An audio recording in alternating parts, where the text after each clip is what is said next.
welcome to our videos. So this is our group members. Hi! Assalamualaikum, my name is Muhammad ADIB and my role in this project is as a researcher. Today, I will introduce you to inductively coupled plasma optical emission spectroscopy or ICP-OES.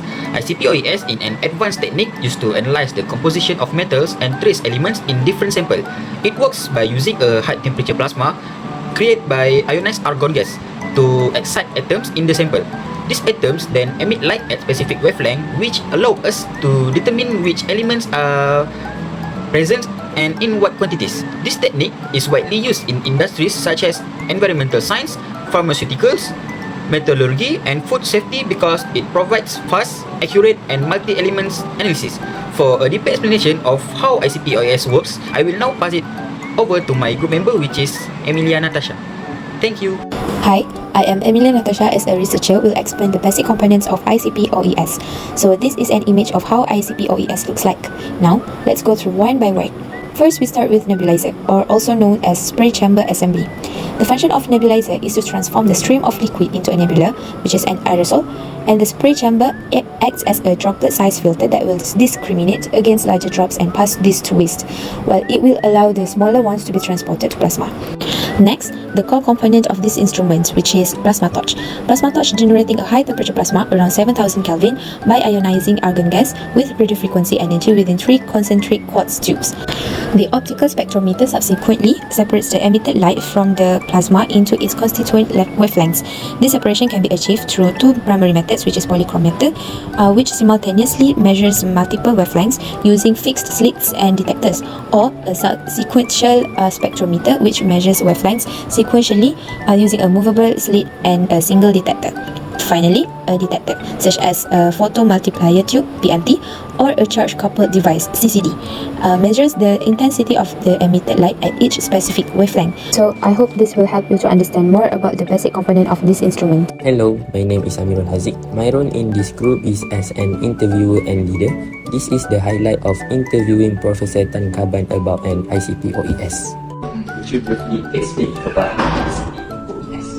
Okay, ICP-OES is basically an instrument that used for elemental analysis, and it is also recognized as a destructive method, which means after you have prepared a sample, you have pre-digest a sample, you prepare it in the solutions, and then you will not be able to use it for other characterizations. So in order to run the ICP, first of all, of course, you have to make sure the sample is fully digest. A special technique will be required if, let's say, you face some difficulty to get the sample fully digest. Okay, so sample preparation is very important.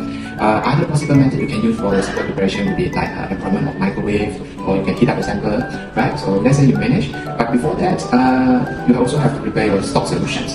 Typically, we use a 5% of nitric acid, right? So that's the stock solutions, and then you also have to prepare the standard. The standard will be used for your calibrations. Shortly speaking, ICP quite straightforward, right? So you have the instruments, okay? So you have fully digest sample. So that's the sample will be injected into the chamber by using a peristaltic pump. Okay, so you pump all your solutions into the chamber and then you pass through the plasma tubes. So that is a radio frequency generator. So they use RF, so it will be very high temperature. So for the next question, what are the advantages of using ICP-OES over other spectroscopy technique? If you are able to perform elemental analysis using ICP-OES, then the data, to a certain extent, it will be more accurate compared to the technique like using XRF. Because for example, it can reduce the problem like interference, because certain elements they have overlap wavelength. So by using ICP-OES, we can reduce that problem. Okay. So the next question, what are the common challenges and or limitations you face when using ICP? I think sample preparation is very challenging in the sense, especially when the sample is difficult to digest. I mentioned sample, especially like ceramic materials, is usually inorganic solids. They have very high quantity. To fully digest a sample, sometimes it will take up to a few days or few weeks. So if that's the case, although it's not favorable to use a very corrosive solvent such as HF, but we have no choice. So we typically use HF, right? Yes. But then that is another important catch is that your HF concentration cannot be too high. Because remember, HF will corrode your glass. The quartz is also a glass actually. So that means if you use very high concentrations, eventually you are causing damage to your instrument because your quartz torch is also corroded. Okay, so if you ask me, sample preparations, it's very tricky. Hi, My name is NURUL as a researcher for this group will explain about ICP-OES practical impact and application. ICP-OES has significant application in industry, research and entrepreneurships. In industry, it ensures environmental safety by detecting heavy metals in water, soil and air, while also maintaining product quality in pharmaceuticals, food production and petrochemicals. It is essential in metallurgy and mining for analyzing ores and metals. In research, ICP-OES helps scientists study the composition of material from geological samples and biological samples and aiding in disease research and material development. And the last one, entrepreneurs use ICP-OES for environmental monitoring, product safety, in health and wellness, and ensuring food safety, building trust and innovation in their businesses. This training is vital for ensuring quality, safety and progress across multiple fields.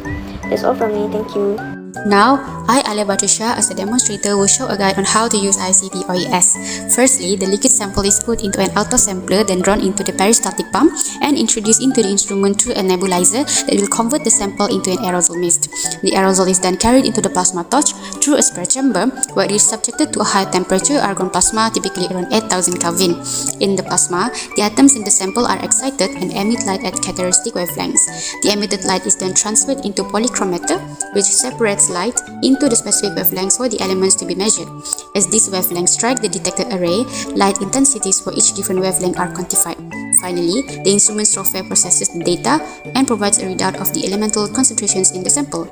And that's it. We've successfully used ICP-OES to analyze our sample. Thanks for watching.